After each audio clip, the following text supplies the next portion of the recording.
we are playing against Lucio Chalan Dahan from Argentina, it seems.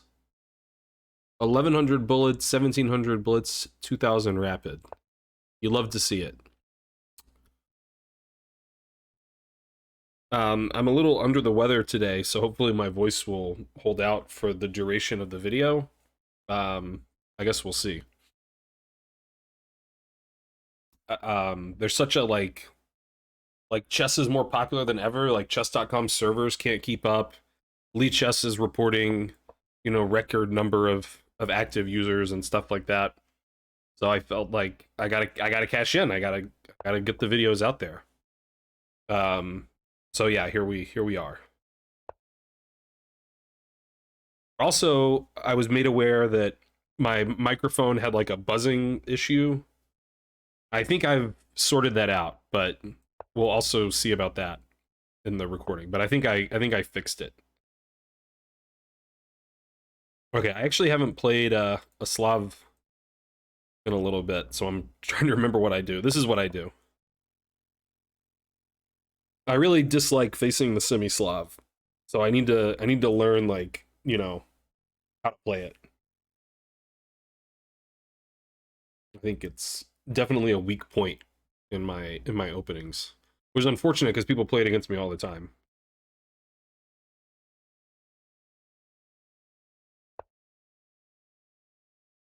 Okay, this is not typical. I'm not saying I know what to do about it.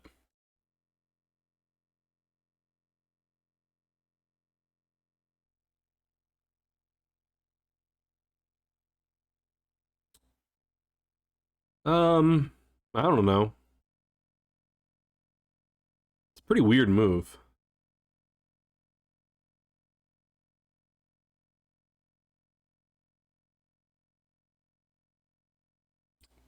I think I'll just play Queen C2, which is what I would play against a more normal move, like Knight BD7.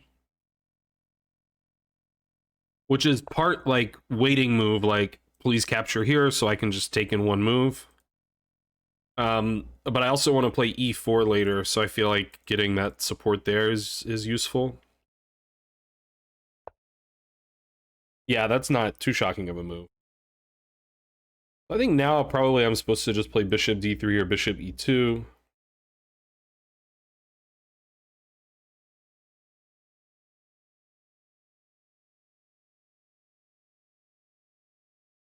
Yeah. I don't know that there's a huge difference. I mean, I guess after bishop e2, when he takes, I have the option to not take back and just sacrifice a pawn.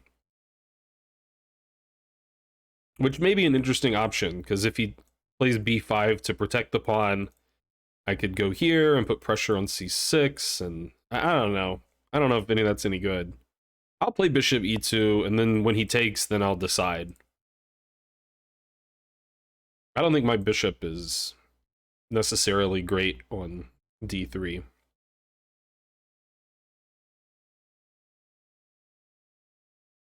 Since he played, I mean, a lot of times I would like my bishop on d3, but I mean, since he played g6, like, this diagonal isn't really as appealing as it usually would be.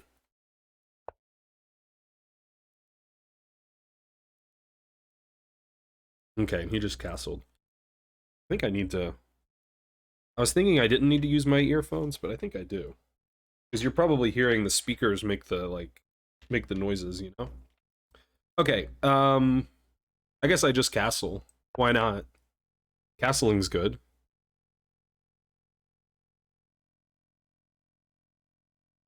That's an important thing to do.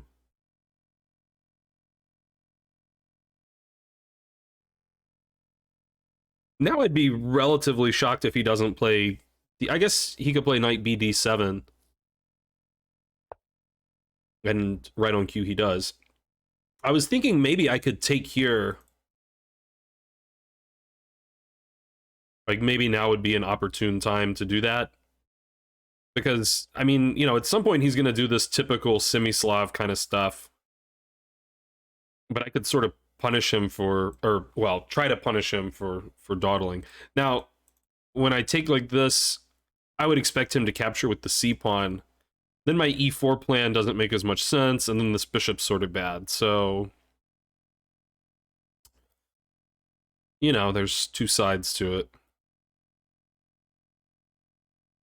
I don't really know why I would be, you know, any worse here.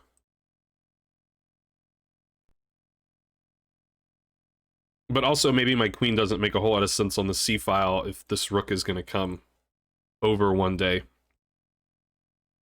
So does a move like bishop d2 make any sense whatsoever? It's not a very inspiring looking move. It does get the bishop off the back row. It connects to the rooks. I mean, I guess, you know, this diagonal is weaker than it normally would be since he did this fianchetto thing. So maybe I could even consider b3, bishop a3.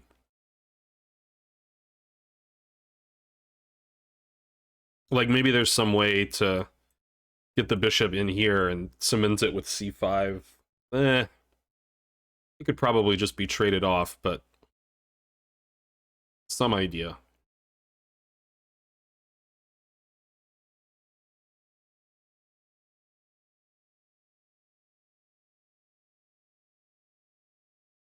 Yeah, I mean, I think I am going to do b3. That might also fit in with a plan to recapture on c4 with a pawn.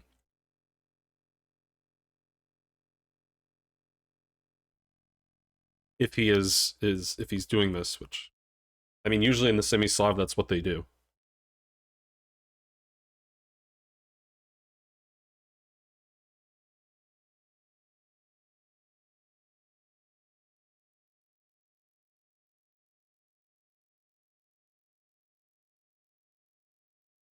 A lot of times you have to be careful moving the b pawn when they fianchettoed over here because you're kind of asking for it.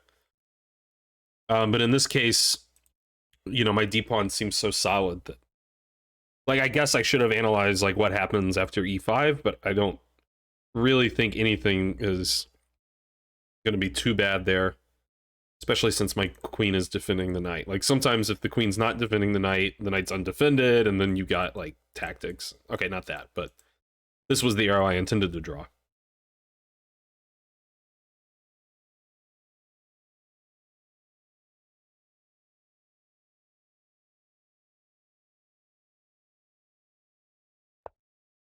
Okay, he's sort of preemptively moving the rook. I mean, now e5 is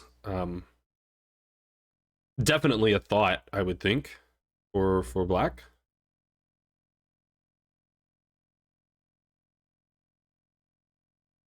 I could maybe just wait and not declare my intentions here, because if e5 is played, maybe the bishop wants to be on b2. If e5 is never played, then probably the bishop wants to be on a3. So I could make some waiting move, like move the rook somewhere.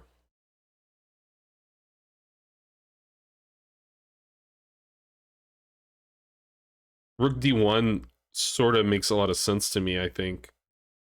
Which would even discourage e5, because then you know, the rook's opening up. I think that move makes quite a bit of sense.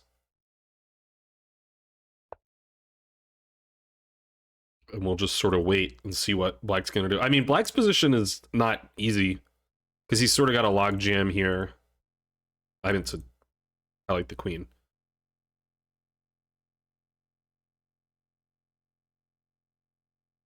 Like, I don't really know what my plan is, you know, but my position's just a little bit more comfortable. I've got a little more breathing room. My pieces are on slightly better squares. I don't think I have to, like, you know, do anything crazy to prove an advantage. Not anytime soon.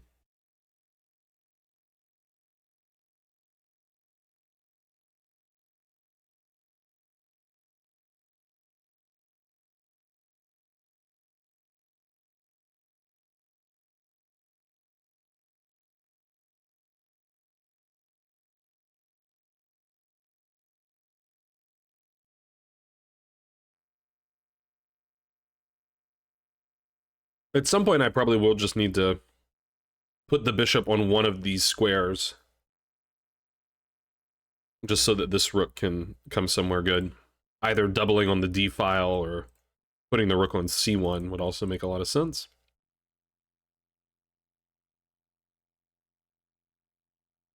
I think I probably will play bishop a3, because I think the rook being on d5 is already a pretty decent deterrent to e5. And I think if I put the bishop on b2, he's just never going to play e5, or never should. Okay, that move is also not particularly scary. I mean, now this is even more of a thing than it was. The knight has nowhere to go. It can only just go back to where it was. So yeah, that move doesn't frighten me in the slightest. I was wondering, maybe I should play a4 before playing bishop a3.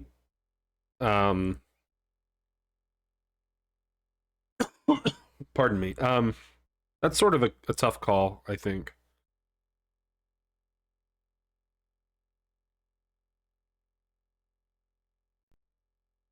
I mean, also my knight could jump in.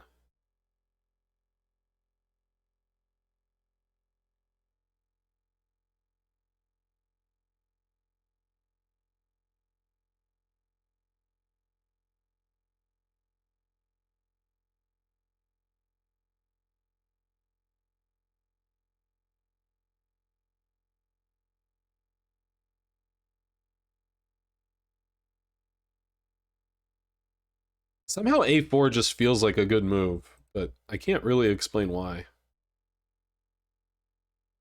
It just feels like if my bishop's on a3 and this rook runs away, like at some point later queen a5 could do something. Sort of just grabbing the space, but I mean, on the other hand, I'm creating a weakness on b3.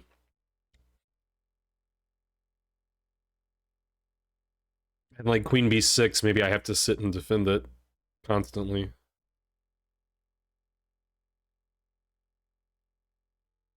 But I mean, bishop here, like just here right away, and like I just go back, I guess. So I think I've actually talked myself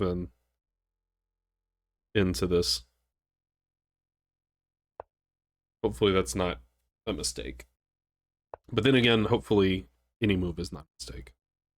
Okay, so he's doing some weird knight finagling. Now this square, I'm sorry, this square is really attractive. So, I mean, I think bishop a3 is fairly automatic. It seems like the guy is going to play e5, so let's examine the consequences there. I mean, isn't that just dropping something here?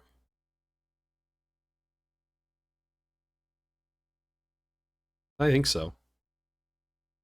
This also stops c5 if that was his intention.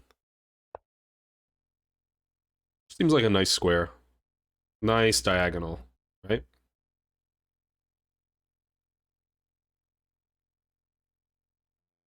As per usual, I'm down on the clock. Okay, h5.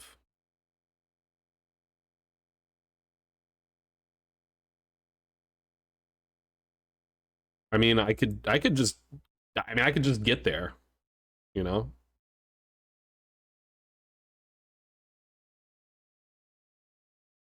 Just let the bishop sit on a gorgeous square. I'm also thinking about h4 and try to get the knight here. To what end, I don't really know. It just looks like a square.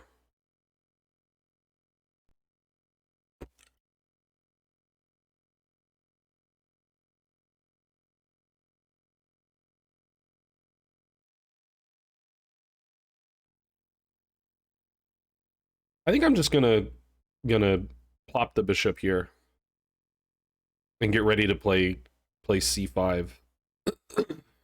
I don't know, it's the kind of idea that, like, pardon me.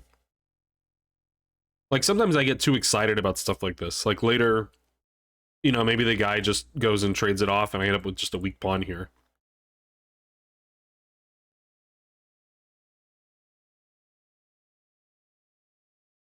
I mean, H4 really doesn't seem bad to me.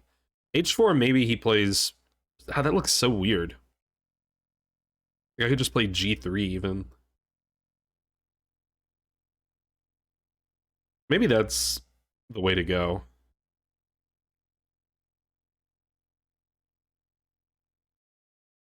Just keep it cramped for him.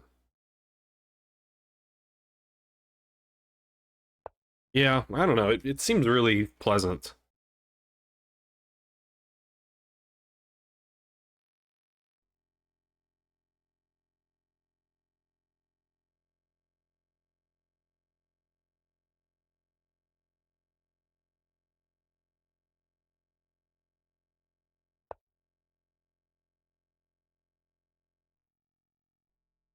Okay, I mean, I guess the knight's coming here, but so what?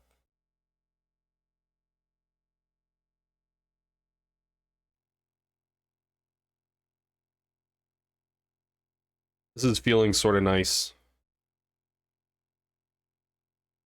Trying to line up some kind of sacrifice somewhere. I think maybe I need to just play G3 first, because he's going to go here. I don't want that to come with an attack. No, but if I go here, I'm sort of stopping this. Sort of. Yeah. Does seem sort of nice.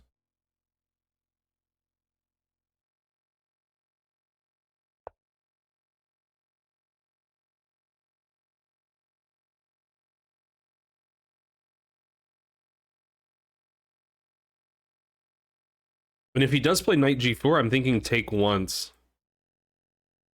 And then play G3. Okay, he went here instead, which certainly makes a lot of sense. So candidate moves would definitely be bishop D6.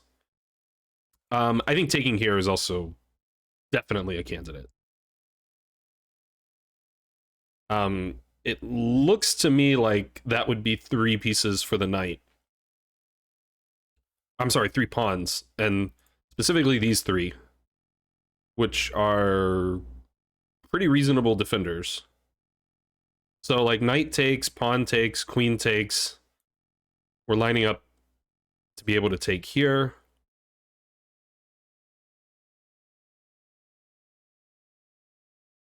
It's very interesting. It might be premature.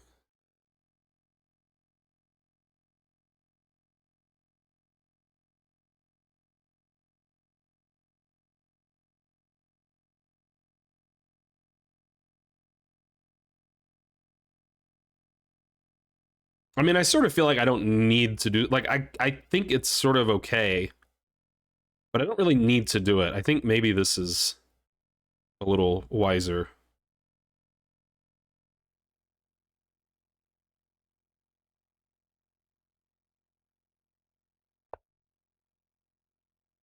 We'll have to check. That'll be an interesting one to check with the engine after the game. I really didn't like that if I do this, like, it seems like I am going to win h5.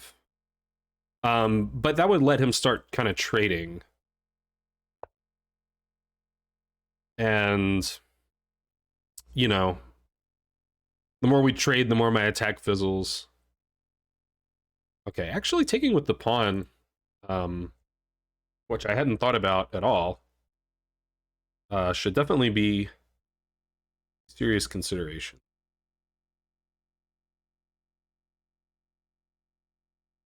In fact, I think that I will do that.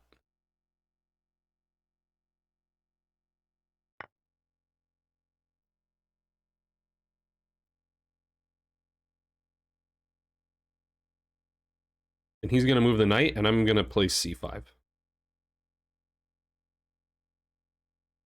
At some point.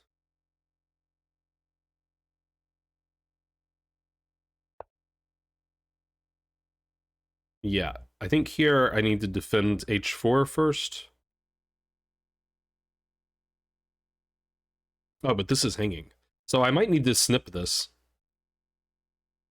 I don't really want to hang that.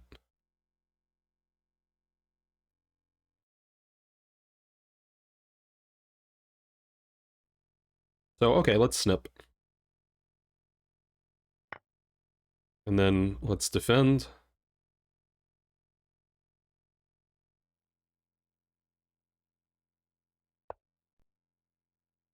This guy's just going to be a target, like queen e2.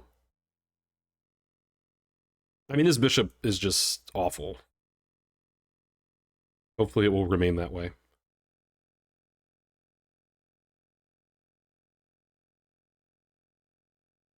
G5 could be a move for black. I think I would meet that with king g2 and prepare to get a rook over to h1, helping with the attack.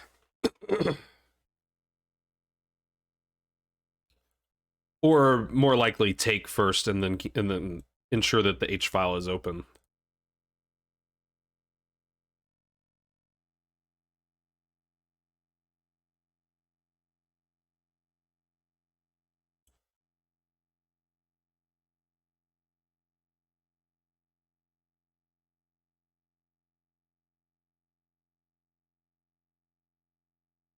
There could even still be some idea to sacrifice on g6 in the future.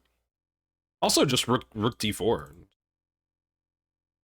I was thinking queen e2, but maybe the rook. Although this rook is sort of like creating an almost pin here.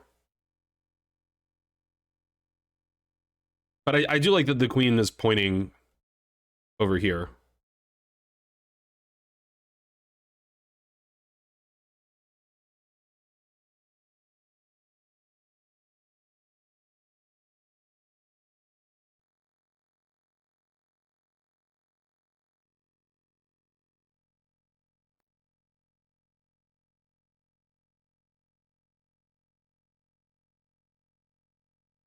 I think I'm going to be spoiled for choice. He's just too bottled up here, you know. He needs to try to break out. Okay, that move tries to break out. I can take, because even though my bishop's hanging, his bishop's hanging too.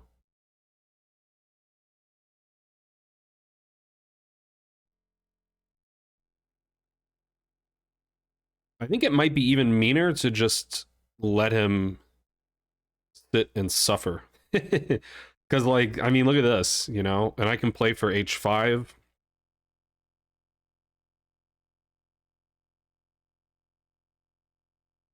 Like, maybe I just play c5 right now.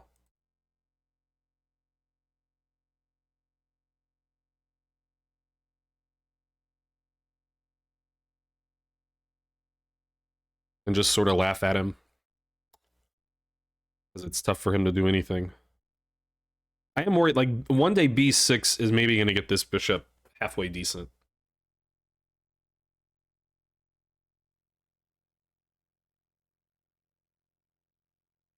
So maybe we should just angle for this right away. There's no real need to reinforce the bishop. Yeah, let's just get the knight to greener pastures. Okay, I do need to think about this pin. I mean, obviously it doesn't work right now, but I just noticed it when I moved the knight. I should notice it before I move the knight. But yeah, I mean, like, some rook taking bishop could be a thing if I'm not careful.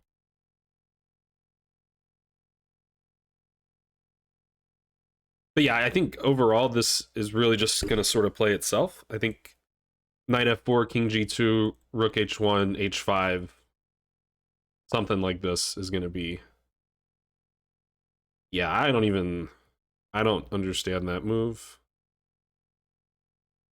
I guess he wants to get here.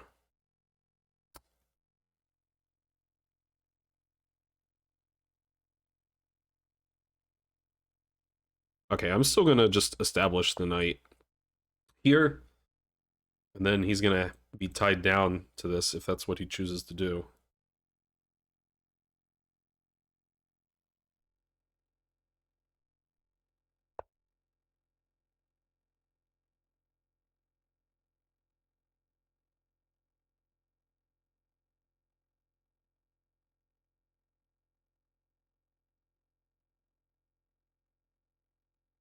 Yeah, he's gonna play here and try for that trick.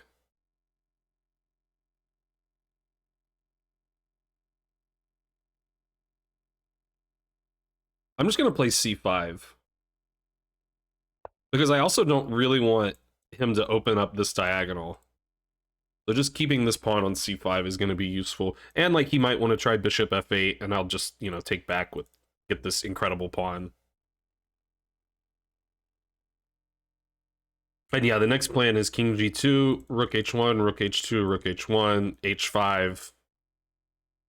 I mean, I think that position, that attack is just going to not really be too too difficult to play out. I think that's going to be easy. Yeah, I don't mind if you want to give up your dark square control like that at all.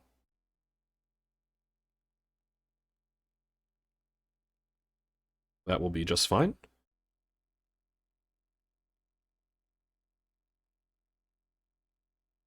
Um,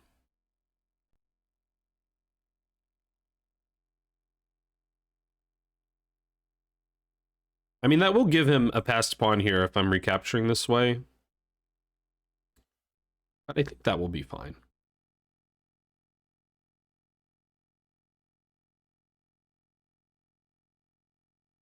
I could try to keep the knight.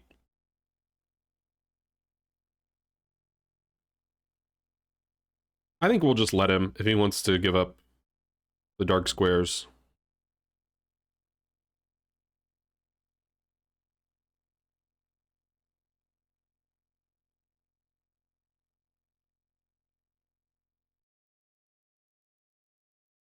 I can also try to break with b5, like if I get too stuck on the king side.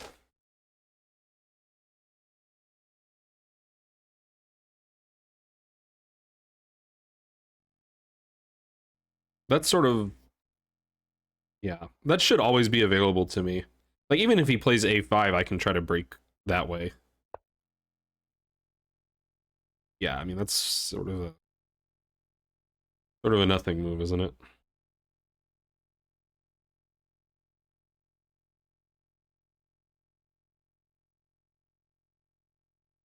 Maybe he's just going to leave the bishop there to block this up.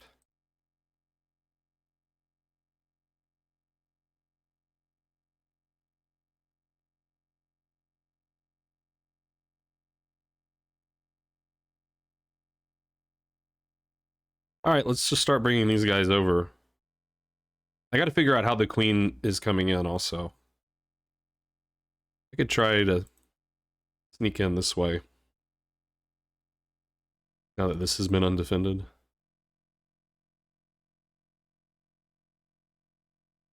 That would also give me an option of if he ever chops here, I could take with the queen.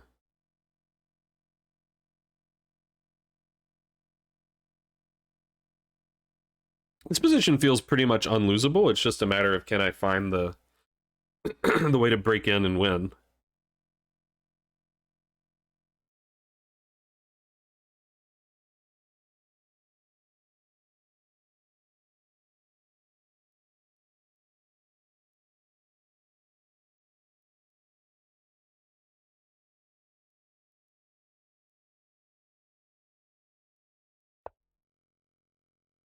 Okay, he's bringing the other rook over.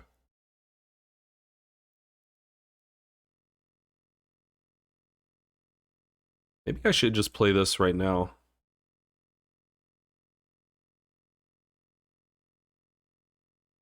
I feel like I should.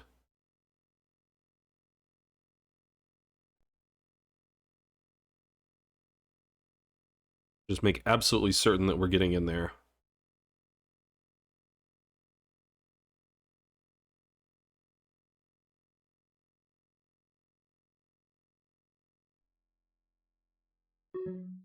Yeah, let's do it.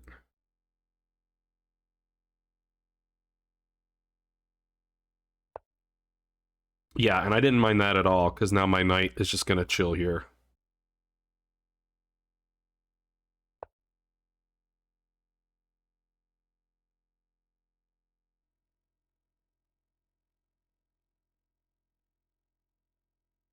And now I think we are going to have to open up, like, I mean, these pieces are immense, but it's hard to kind of keep breaking in. So I think we might need to play for a break over here.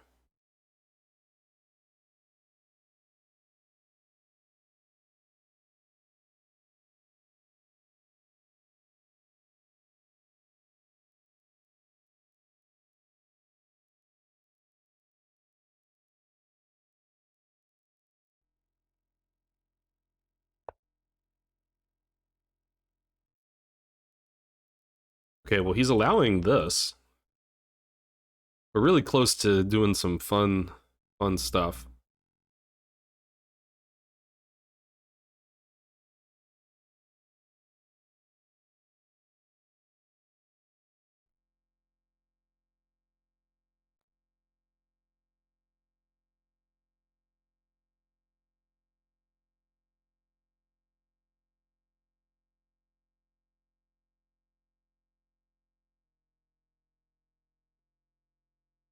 I'm just going to keep the bishop there.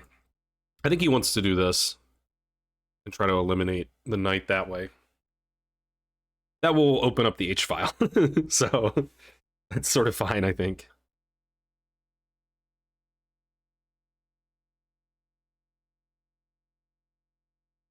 I am disastrously low on time.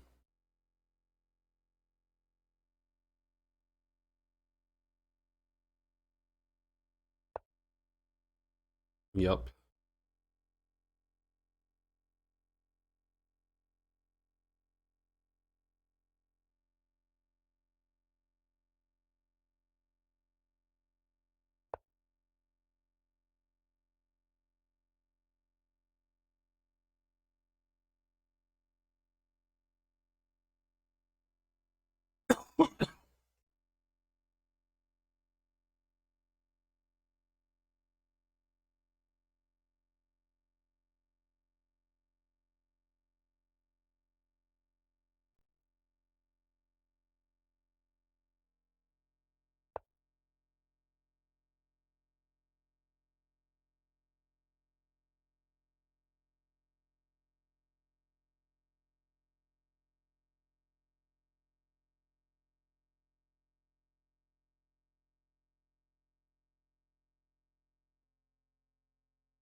I don't want to push just yet because I think I'm going to want to recapture with the pawn, not. I'm sorry, I'm going to want to capture with the rook, not the pawn. The bishop is for the moment eyeing this up. So yeah, now that he's done that, I mean, now I can also just switch back over here. And I think I probably will do that.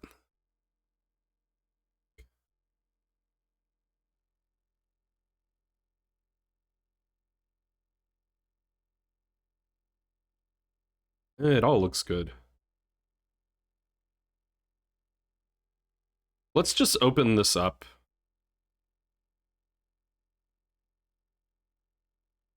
I can double up on the H file whenever I want.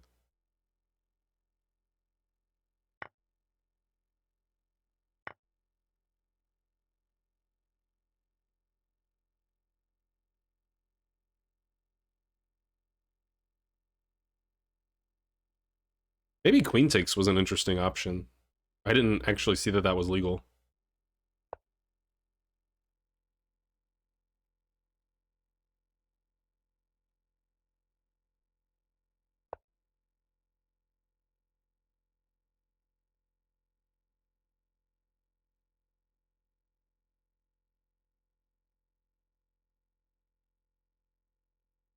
I hope I haven't messed anything up here.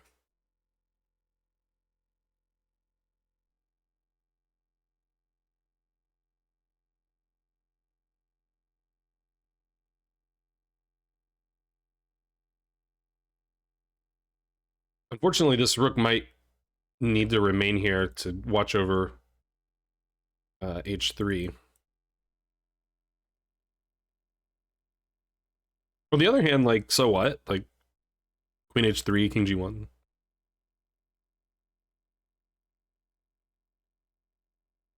Yeah, I mean, if he's able to get a rook to h8, then that's a problem. If he's not, then it's not a problem.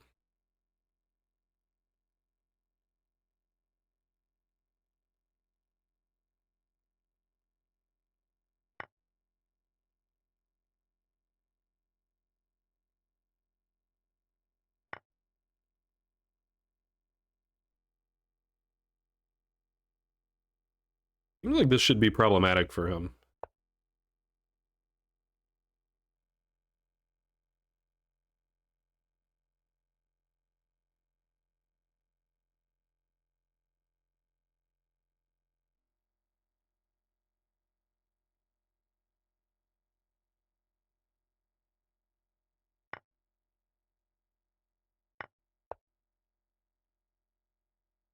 Coming in.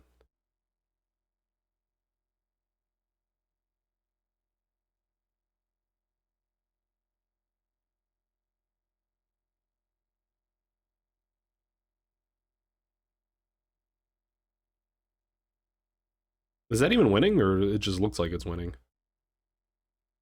Maybe I gotta bring the rook over.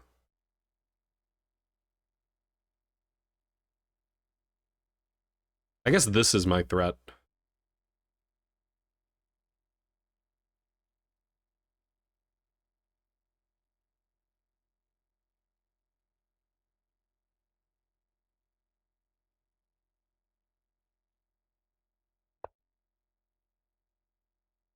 Wow.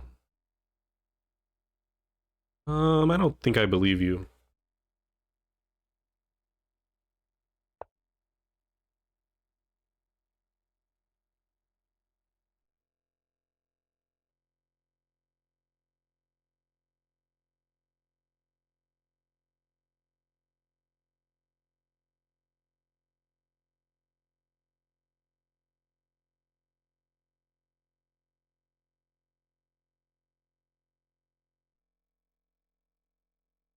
Yeah, I mean, this is just dead. Like, he has to go here, and then here.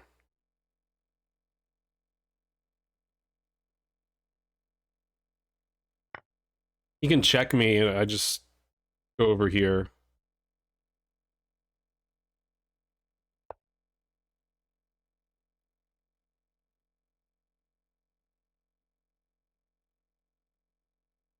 Okay.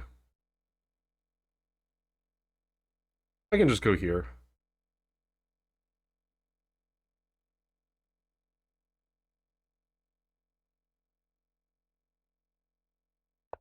Because my queen covers this.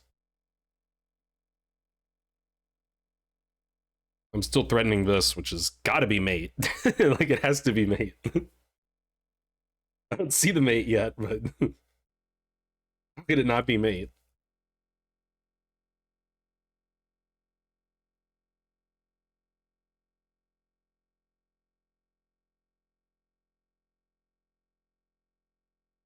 I'm up a bishop. I'm down 4 minutes, so, you know, that's sort of my comfort zone.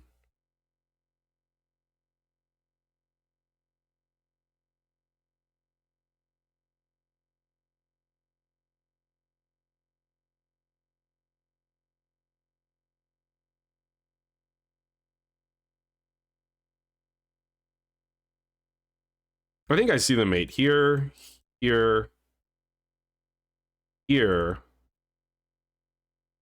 Take, check, here.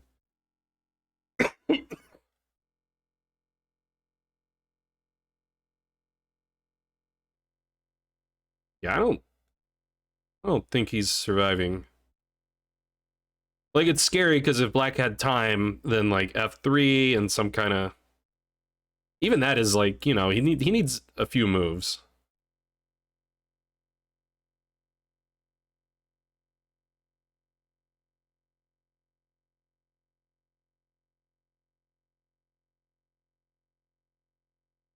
But yeah, I think it's like mate in 4. Rook f6, bishop g7. If he takes, then we do this mate. If he doesn't take, then he's going here, and then this is mate. Who would have thought that the dark squares would be his undoing? Who could have predicted it? Also, my queen's defending this. I didn't point that out, but okay. This.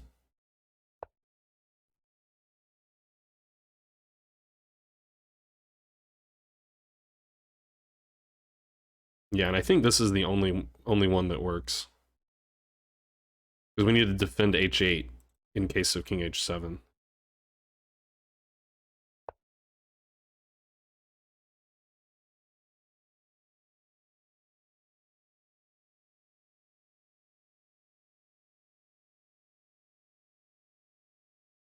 And I don't want to be ahead material at the end of the game. That would be rude.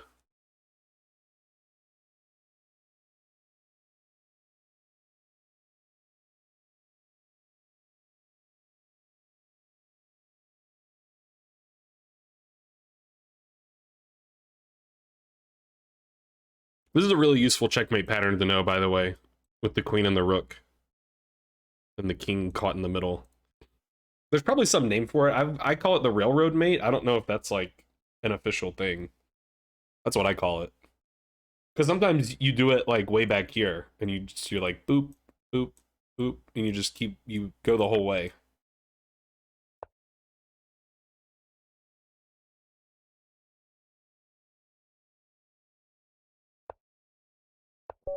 Hooray! All right, good game. I think that game was like pretty crushing. Let's see what the computer has to say. It felt like I just like completely constricted and then dismantled him, which is really how I like to play chess. Like that's my favorite kind of game. I didn't play perfect, which also doesn't surprise me, but I was ahead pretty much the whole game. The computer says 2 inaccuracies, 2 mistakes, no blunders, 22 Cinnapon loss. So I guess Taylor Swift will have to sue me because I'm feeling 22. Okay, and yeah, G6 is very strange as far as I can tell. It's actually not scoring so badly for black, but it's a relatively unexplored line. Like this position has happened 33,000 times in the master database, and knight bd7 was played 30,000 of the 33,000. A6 was half of the remaining games, and then all the other moves are very few in number. So G6 has only been played 26 times. But black's scoring reasonably. Black's winning 18% of the time and drawing half the time. So it's not really a big plus for white. I guess we could bring in the computer now. Yeah, so most of the masters in this position played bishop d3. I played queen c2. That's kind of just what I play against against the normal semi-Slav line. I play queen c2 here. It is the most common move. So I kind of just played it because it's like, maybe it'll get me some kind of position that I'm similar enough to a position that I'm familiar with. Bishop g7 made sense. Bishop e2 I thought made sense. Castles, and somehow we transposed back into about 90 games, where white's winning about 40% of the time and black's winning about 20%. Knight bd7. b3 has been played about a quarter of the time at the master level. They're playing rook d1 more often, which I think I played. Yeah, I played that the following move.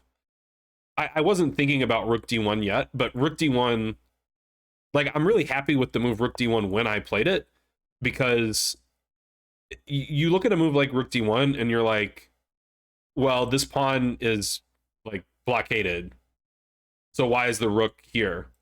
But the reason the rook's there is because even though this pawn is blockaded, like white's main plans to try to actually get active are to play e5 or c5 and try to get some pawn break and liberate his pieces.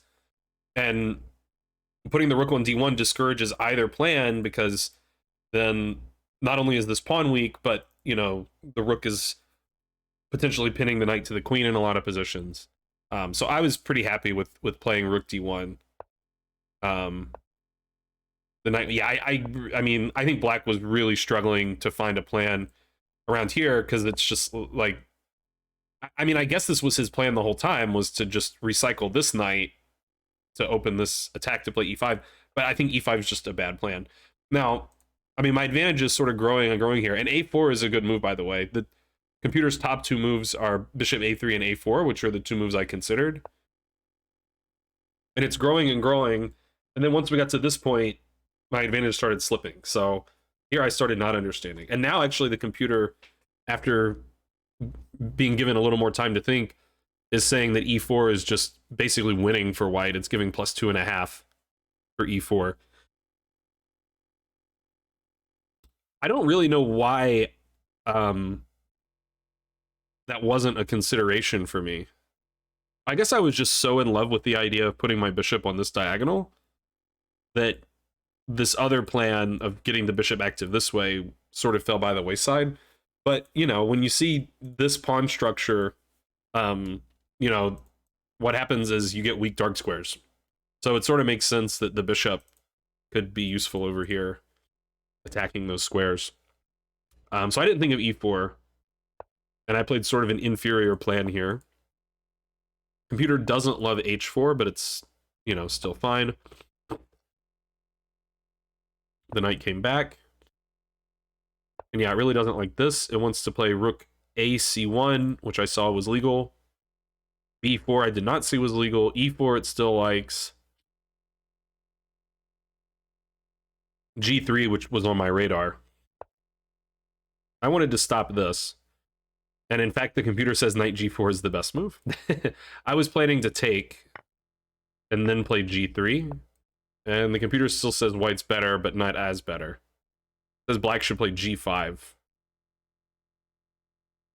I did identify this as a possible plan for black later, and I didn't think that this was so bad. But the computer is not impressed. I thought I would be able to use the H file pretty effectively. But the computer says no. Okay, well, maybe it was different when I thought about it.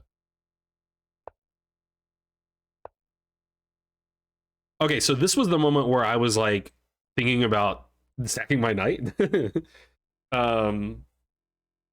Yeah. That move is not being listed by the computer. So I think maybe this was good restraint. It's only giving minus 0.8, now minus 1. But there wasn't really any need to do it. Like, it looked fun, but, I mean, you sort of just look at this position and you're like, well, obviously white's better. Like, I mean, he still has all this congestion here. Like, white doesn't really need to make the game imbalanced and double, like the game's imbalanced already because white has more space and white's pieces are better. There's no need to, like, imbalance it in such a way that black actually has some advantages, like black has more pieces. So, okay, good restraint, I guess. Now, it's not liking the move bishop d6. It wants to play g3 or f4 and just support the knight. Okay, fair enough. Yeah, and d takes was good. The computer, it's saying both recaptures are sort of okay. I thought this was better. I mean, this sort of made this bishop just a dominant piece for the rest of the game. And it hates this move. It says he should play knight d7. That makes a ton of sense because that puts pressure here and it's not vulnerable. Like here, it did the same thing, but I correctly played bishop g4, which is the only good move. Yeah, because I mean we gotta defend that, and this is also hanging. So we just take it and then play g3, and white is much better. f5, and I was correct to not take. It wants to play a5. Now it likes knight e2, which is what I did. a5 I never identified for a second, although I did identify later that black might want to play b6. But this just looked too juicy. I couldn't resist. And once c5. Now, I was always kind of worried about c5 because it's the kind of move that just, like, locks everything down, and sometimes I do it and my position might be better, but I don't have any way to, like, break through. And I did play it here, and it says it's fine. Okay. It does want to save the knight. It just wants to go back to e2. I mean, that is fairly reasonable. Like, this knight is probably better than this, but, like, knights are just going to be better on a closed board than bishops. I couldn't really find, like, another good square for the knight. I mean, maybe the plan is, it's saying knight e2. Yeah, I don't know. I mean, maybe is the plan to get to c3? Oops. Get the knight to c3 maybe and support this b5 break? Possibly. I did really expect him to take this. The computer says that is best. And at least now, I mean, there's one fewer piece that could attack the black king. And black sort of has endgame odds with this passed pawn. But he didn't do that. It doesn't like rook h1. I was already getting sort of low on time here. it still wants to save the knight. So I think a lot of these moves are going to say are bad because it wants to save the knight. It says that's just a mistake.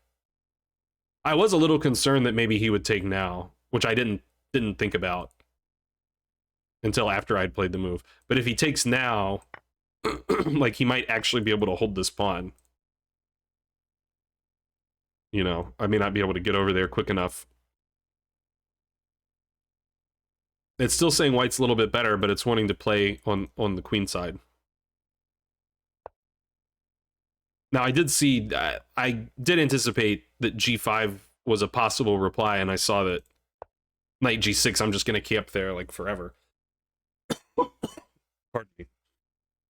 I mean, it's just, like, impossible for him to attack this pawn, and if the pawn's not going anywhere, the knight's not going anywhere. Oh. It does want to do bishop e7. Like, I thought about making this transfer, I just couldn't decide where my bishop was better. And then I was sort of low on time. Yeah,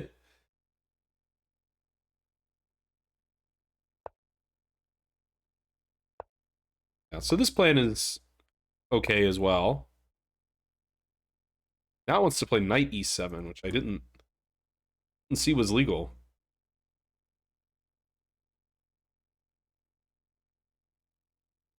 I probably should see that because that keeps the knight, you know, in the ball game rather than letting it be traded off for this terrible bishop. That makes a lot of sense. It says he should just take the pawn. Yeah, I'm actually not sure why he didn't do that. I guess he wanted to pretend like he's defending this. Although he didn't really defend it. Yeah, and then I mentioned later, like, maybe queen takes is a good idea. It essentially forces a queen trade where it seems like white should just win the endgame. Yeah, that's what the computer says. So this was a mistake. Now he can stay in the game, but he didn't. That was nice of him. Queen b2 is good. This is a blunder. I mean, it's sort of sad that that's a blunder because it feels like you've got to do that at some point. But I guess the queen is going to be needed to try to keep the white heavy pieces out. And yeah, now I can just take here. He can't take back because of take and a fork. So he tried to turtle up. Oh, c6. I should find c6. Yeah, I mean, c6 is so obviously winning because we just have these targets here and promote. Yeah, c6 just... I got my eyes lit up at the prospect of getting the queen and on the back row. That's a fairly big miss. Like, the computer is giving this plus 11 and giving this position plus 5. Okay, now it's plus 9, but... yeah. I mean, this is still plenty winning. Bishop f8 was good. I mean, I think maybe my opponent thought like I did at first, which was that like this bishop had been parked here for so long that I think like psychologically you forget that it's able to move, that it's legal to move the bishop. And this just looked so appealing, but I couldn't find anything good after king h7. The bishop's well enough defended. So then bishop f8, I mean, now we can take here. Not amply defended. Yeah, and then this is just over. Yeah, it's reading a mate in 10. And king g1 was... yeah, I actually came really close to to giving the game away because my first instinct was let's play king h2. And then I saw that if I play king g2, there's this check, which is really annoying. Because now he has... I mean, he's going to check me. Like, if I go to the back row... well, actually, I guess I sort of miscalculated this, because obviously he can't check me on the back row, but he can take this. If I take the pawn, he has this check, so I was sort of worried that there was some perpetual or worse. And then I was like, oh yeah, I can just go to the back row, because my queen defends the check. And this is a mate threat, which he did not stop. Yeah, this is mate in 5 with rook f6. e8. Oh, okay. I surmised that this was the only move, but actually bishop e7 is mate in 5. Bishop g7 is mate in 4. So hooray for me, I found the quickest mate. And yeah, again, I think this is a great pattern to know with the queen and the rook. You should go on Wikipedia and like look up what that mate's called, and then like tell me because I need to know. Yes, but okay. Well, that was a pretty good game. I had a lot of fun squeezing and squeezing and squeezing and then winning. If you enjoyed the video, please click some buttons down there, just whichever ones you want to. And I'll see you guys on the next one. Take care. Bye.